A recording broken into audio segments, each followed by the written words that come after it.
D'abord, donc, il y a l'éveil, où j'enlève mon masque de la VNI et je prends mes lunettes branchées sur une bouteille à oxygène. Et là, bon, il nous faut un petit moment, parce que c'est pas la même façon de respirer. Et puis il faut que j'ouvre un œil, que je me dis, ouais, super, je suis encore là. Je suis très content. Alors après, en termes de volonté, moi j'ai retenu que vous ne souhaitez pas un maintien en réanimation sur une durée prolongée. Vous acceptez un éventuel transfert en réanimation si votre état le nécessite pour pouvoir essayer de traiter une complication réversible du style une infection pulmonaire. Ça réactive des choses? Non, ça, c'est que ça m'essouffle. Ça vous essouffle? Ok. Ça vous va là si je lis? Oui, bien sûr. Ok. Donc je lis le contenu de vos directives anticipées que vous avez rédigées en mars 2015. En cas de détresse respiratoire, vécue comme insupportable par moi-même, je suis favorable à une sédation suffisante pour me protéger de la perception de la détresse. C'est bien ça? Tout à fait, oui. Je suis favorable à une assistance respiratoire par ventilation non invasive ou intubation, associée si besoin à un séjour en réanimation de courte durée. Et vous avez rajouté entre parenthèses 1 à 2 semaines. Voilà, oui. Il fallait s'entendre sur le terme courte durée. Je suis conscient que le sevrage de l'assistance respiratoire est peu probable, mais je refuse la dépendance à une assistance respiratoire mécanique, entre parenthèses trachéotomie, prolongée.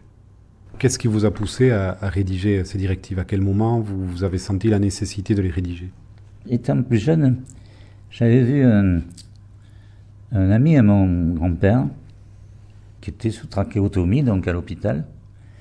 Et ça m'avait choqué, mais de voir ce tuyau qui était en fer à l'époque. J'ai dit ça, je ne veux jamais, jamais, jamais. Et depuis ce jour-là, c'est ancré dans ma tête. Je ne veux donc pas de trachéotomie. Oh, ça m'a toujours horrifié. Du coup, vous en êtes venu à ces directives anticipées, en fait, quand vous avez été très malade, c'est ça? On n'y pense pas avant. Ah oui, on n'y pensait pas avant. C'est pour ça d'ailleurs que beaucoup de gens ne le font pas faire, parce qu'ils les font quand ils sont au pied du mur, qu'il faut. Et encore, c'est pas sûr qu'ils le fassent tous. Vous l'avez rédigé plusieurs fois, 3 fois, je crois que vous disiez tout à l'heure. Oui. Pourquoi? Pour changer quelques mots qui n'étaient pas exactement ce que je voulais. Le cadre légal tel qu'il est en France aujourd'hui, il vous convient? Mais je ne sais pas lequel il est actuellement, mais je ne sais pas si l'euthanasie est autorisée, mais je ne crois pas. Non, elle est interdite en Elle est France. interdite, tandis que, bon, il y a des moyens de détourner le mot en employant peut-être des... Je vois ma femme qui n'a pas l'air d'accord. On peut toujours détourner ce mot d'euthanasie qui fait peur en appliquant d'autres façons. Par exemple, comme ces directives anticipées que j'ai voulu comme ça. C'est une manière de parler d'euthanasie, quoi. Je ne vais pas mentir, puisque je suis comme tout le monde, j'ai peur de parler de la mort, de parler.